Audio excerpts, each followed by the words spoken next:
네, 안녕하십니까. 황태순TV의 황태순. 김현광입니다. 네, 저희가 어제 보면 주 스페인 북한 대사관 괴한 침입 사건에 대해서 1차 보도해드린 바 있습니다. 그러면서 저희가 말미에 이런 말씀을 드렸죠. 자, 이 건은 그 다음 후속 보도가 어떻게 나오는지 좀 봐야 될 것 같다. 그것이 가장 중요한 키포인트다 말씀드렸는데 오늘 그 후속 보도가 나왔습니다. 어떤 내용입니까? 지금 AP통신과 로이터통신이 네. 독자적으로 또 취재를 해서 네. 보도를 했는데 두 통신사 모두 네. 이게 CIA 외주 기관의 소행이다 이렇게 미 중앙정보국이 외주한 아웃소싱을 준 어떤 그런 팀이 아니겠느냐라고 지금 거의 결론을 내린 것 같습니다. 예, 그렇습니다. 그 이번에 뭐 AP와 로이터가 뭐 신뢰할 만한 통신사인데 세계적 통신사 그 사건의 개요는 저희가 지금까지 전해드렸던 것하고 똑같습니다. 네, 그렇습니다. 2월 22일 네. 10명의 괴한이 오후 2시쯤 네. 대사관 배를 누르고 들어갔고 예. 5시간 동안 그 안에서 이제 머물면서 분탕질을 한 거예요. 네. 두들겨 패고 직원들 두들겨 패고 거기에 머문 대사관은 경제 상무관 한 명, 네. 서기관 하나밖에 없었고 네. 나머지는 다 직원들이고 했는데 네. 그리고서 그 대사관 직원의 아내 한 사람이 네. 창문을 열고 뛰어내려와가지고 살려달라고 소리를 치니까 네. 스페인 주민들이 경찰에 신고를 했고 예. 경찰이 나와서 네. 대사관 배를 눌렀더니 네. 그 괴한 중 한 명이 네. 김일성 배지를 달고 나와서 네. 스페인어로 얘기했겠죠. 네. 아무 일 없고 네. 뭐 괜찮다. 그 괜히 뭐 소란을 피워 죄송하다 그러는데 스페인 경찰이 밖에서 대기하고 있다가 이 사람들이 세 대의 차로 나눠 타고 달아났다는 거예요. 지금 네. 새로 두 대인 줄 알았더니 네. 세 대 차를 하고 도망갔다라는 건 똑같은데 네. 침범한 사람이 누구냐? 네. 그 천리마 민방위, 네. 지금 나중에 이름을 바꾼 자유조선에 깊숙이 가담하고 있는 사람들이 다국적군을 형성해서 거길 쳐들어갔다는 겁니다. 네. 왜 쳐들어갔느냐? 저희는 지금까지 그 김혁철 네. 북한 대표죠. 비핵화 이제 협상을 위한 북한 측 대표가 혹시 미국 정보기관과 뭐 통모하지 않았겠나 김정은이 특별 지시를 하지 않느냐 그랬는데 네. 지금 스페인 판사가 공개한 수사 결과에 따르면은 네. 와서 그 서기관에게 상무관에게 탈북해라.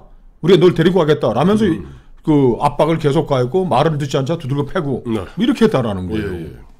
야, 그래도 사실은 좀 아직 의심쩍은 부분이 있습니다만 어쨌든 AP, 로이터 등 세계적인 통신사가 그것도 뭐 일반 우리가 취재 결과가 아니라 스페인에서 수사권을 갖고 있는 고등법원의 판사가 수사한 결과를 갖다가 보도한 거니까 우리가 좀 믿을 수밖에 없을 것 같습니다. 스페인 판사는 자기 수사 결과에 따르면 10명이 다 미국으로 도망을 갔고 예, 예. 그 10명에 대해서 범죄인 인도 요청을 지금 스페인 정부가 공식적으로 할 예정이고 예. 특히 얼굴이 뭐 판명이 된 2명에 대해서는 네. 국제 적색 수배를 내린 지금 그런 상황입니다. 네. 스페인 정부가. 이게 사실 보면 그 어떤 오늘 AP나 로이터 통신의 그런 보도를 갖다가 우리가 그대로 사실에 가까운 것으로 보고 설명을 하자면은 과거 1961년에 미 중앙정보국이 사실 피그만 사태를 일으킵니다. 네. 그 피그만 사태는 뭐냐니까 케네디 정부 출범하자마자 카스트로 정권을 전복하기 위해서 쿠바 망명객 한 700여 명을 갖다가 훈련을 시킵니다. 그래서 그 당시 중앙정보국이 그러니까 그것도 아웃소싱이에요. 아웃소싱을 주는 겁니다. 줘갖고 뭐 군사 훈련도 시키고, 그다음에 이렇게 곰보트나 이렇게 배도 좀 대여해주고, 그래서 갔는데 물론 그 당시에 카스트로 쿠바군이 섬멸을 해버려서 실패에 끝나고 마는 사건이 있었는데. 또 그 이후에도 어제도 뭐 짚어드린 바 있습니다만은 예를 들자면 당시 자유베트남도 군사 쿠데타 났을 때 거기서 미 중앙정보국이 개입됐다는 것은 공지의 사실 아닙니까? 그렇죠. 그런 등등의 것으로 보았을 때는 이것 또한 보면 전혀 허무맹랑한 얘기가 아니라 상당히 우리가 있을 수 있는 이야기다. 이건 뭐 이제 뭐 우리가 추론할 게 없는 게 네. 스페인 정부가 지금 뭐 사실이라고 또 뭐 확인한 거기 때문에 해석의 여지가 없는 거예요. 저는 그래서 야, 미국과 중국이 네.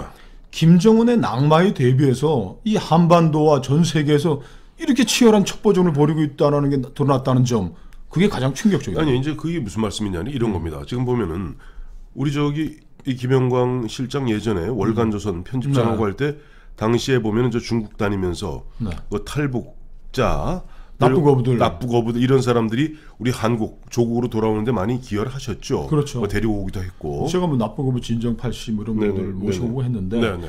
이런 과정들이 제가 궁금해서 여쭤보는 네네. 거예요.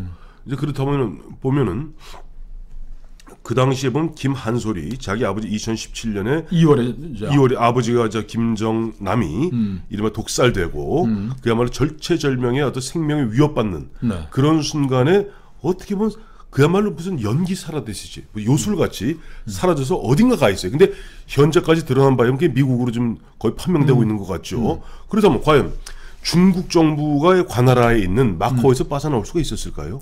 그러니까 그거는 미국 중앙정보국 중국 공안 당국이 긴밀하게 협조를 한 거죠. 그리고 그 김한솔이가 사라지고 나서 한 20일쯤 후에 천리마 민방위의 이름으로 우리가 김한솔을 안전한 곳으로 피신시켰고 지금 잘 지내고 있다라는 이제 그 김한솔의 육성 비디오가 이제 공개가 되지 않습니까? 이걸 보면은 이건 뭐 추론이 아니죠. 이렇게 된 겁니다. 중국이 그 김정남과 김한솔 그 일가족을 마카오에서 보호해 온 거예요. 마카오에서 보호했는데 아버지가 김정남이 잠깐 말레이시아 갔다가 이제 북한 공작팀에 의해서 살해를 당하니까 미국 중앙정보국이 나선 거겠죠. 미국 중앙정보국이 나서가지고 중국 공안당국이 자 당신들이 지금까지 지켜온 건 인정하겠다. 그러나 언제까지 마카오에 있는 이 친구들한테까지 김한솔과 어머니 여동생까지 죽이지 않는다는 보장은 중국이 할 수 있느냐. 그래서 미국이 설득하고 그래서 김한솔을 데리고 간 거죠. 중국을 떠나서 북한 여권을 가지고 있는 김한솔이가 마카오를 벗어나서 미국까지 가는 거는 중국 공안당국과 미국 중앙정보국의 긴밀한 협조가 없으면 불가능한 거예요. 그리고 김한솔이 그 아버지 죽고 나서 한 20일 지나서 나온 비디오에서 세 나라를 감사했습니다. 중국, 미국, 네덜란드. 그리고 그 당시 주한 네덜란드 대사였던 로드 엠브레허트 대사에게 특별히 감사를 했어요. 그러니까 이 미국과 중국의 정보기관 사이에 협조를 하는 데 있어서 이분이 결정적인 기여를 한 것 같아요. 자, 마카오가 이제 포르투갈 식민지이고 말레이시아는 영국 식민지지만은 인도네시아는 또 네덜란드 식민지였던 거죠. 네덜란드가 이 지역에 있는 상당한 정보망을 구축하고 있는 것이고 말레이시아의 사건이 발생하자마자 가장 먼저 이게 북한 공작팀에 의한 사례라는 걸 인지하고서 중국 측과 미국 측에 SOS를 날리고 이 두 정보 당국이 협조를 해서 김한솔 일가를 날려보낸 겁니다. 자, 이제 여기서 이제 중요한 거는 저는 제가 포인트를 잡는 것은 그 시점이 2017년이라는 거예요. 2017년입니다. 우리나라 대선이 거의 직전이었습니다. 2017년 2월이었으니까 2017년 2월은 뒤집어 얘기하면 뭡니까? 트럼프 정부가 출범한 직후입니다. 여기 우리 포인트를 둬야 되는 거예요. 우리가 자 이제 눈을 감고 곰곰이 한번 생각해 보세요. 트럼프 정부 보면은 출범하자마자 그 이전에 오바마 정권 8년 동안 이른바 전략적 인내라 그래서 북한 문제를 다 팽개쳐 놓지 않았습니까? 그때 나왔던 얘기가 레프트 오브 론치라고 기억나실 겁니다. 북한이 미사일 발사하다가 여러 번 실패합니다. 레프트 오브 론치라는 게 그때 이 부스팅 단계에서 전자파를 이용해서 떨어뜨리는 겁니다. 그 다음에 그때 직후에 나온 것이 바로 그 유명한 Fire and Fury. 다음에 작년까지 블러디 노스.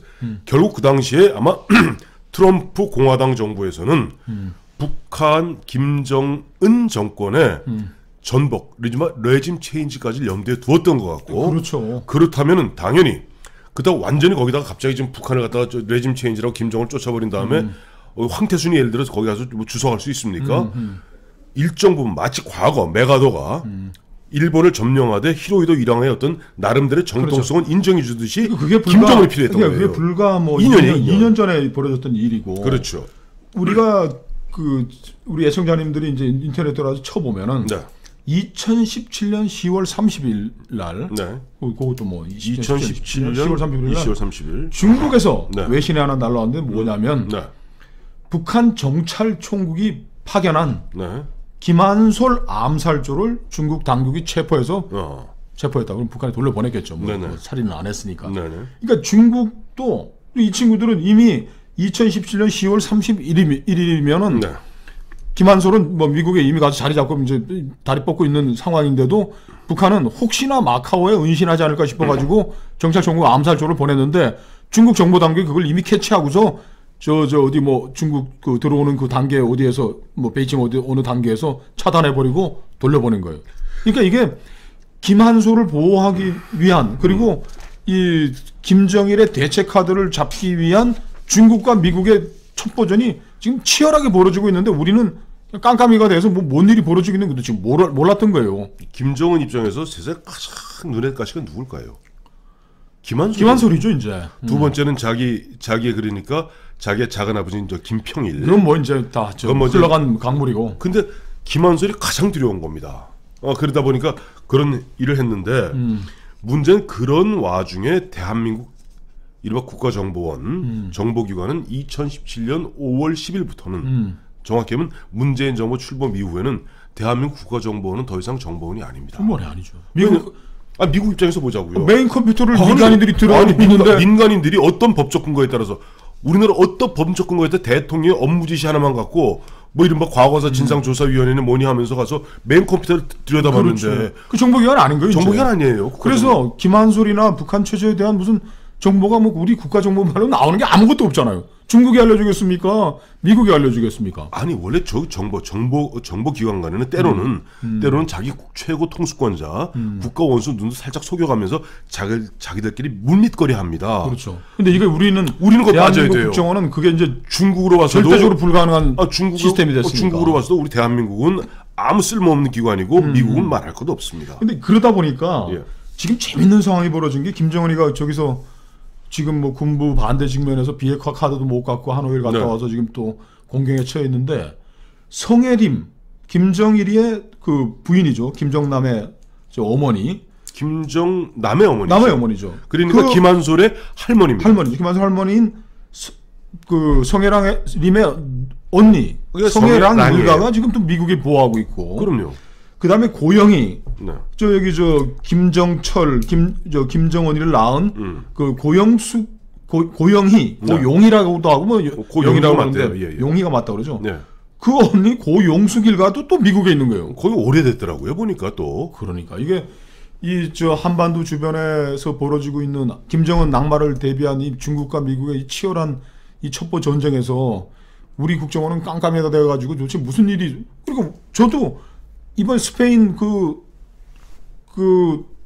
북한 대사관을 침범한 거에 대해서 우리 정보 당국은 뭐 맥놓고 있는 거예요. 맥놓고 있는 게 아니라 의지도 없습니다. 의지도 없고 어떻게 보면 우리 국가정보원에서 우리 국가정보원장 서훈 원장 같은 경우는 오로지 보면은 저 김정은이 만나서 문재인 대통령하고 손잡는 거 뭐 눈물을 흘리는 사람이니까 철철을 흘리는 사람인데 어떻게 보면 아마 서훈이 입장에서는 아마 김한솔이 정체를 알면 아마 죽이려 아니죠. 김한솔이가 어디 미국 어디에 살고 있는지 미국 CIA가 알려줬으면 당장 알려주죠. 당연히 알려주죠. 그거. 그러니까 미국의 정보국이나 FBI가 알려줄 리가 있습니까? 자, 이게 또 보면 좀 중요한 건 뭐냐니까 이런 이야기들이 공공연하게 AP나 로이터 이게 지금 천리만 민방이나 들어보세요. 이런 얘기 나오는 것은 뭐냐니까 그만큼 김정은 체제가 허약하다는 거예요.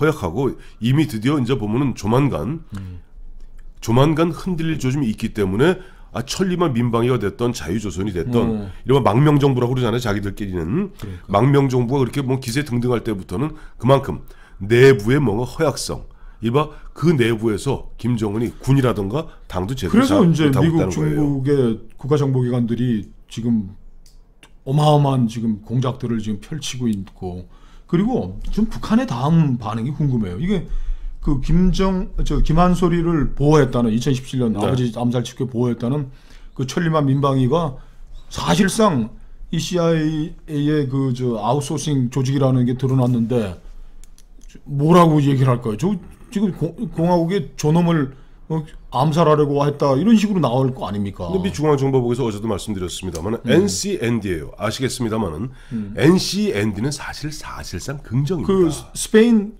판사가 이 사건의 주모자라고 하는 에이드리안 홍창 그 친구 이제 멕시코 국적의 미국 체류자인데 이번에 북한 대사관 침범하고 할 때 가명으로 쓴 게 뭔지 아시죠?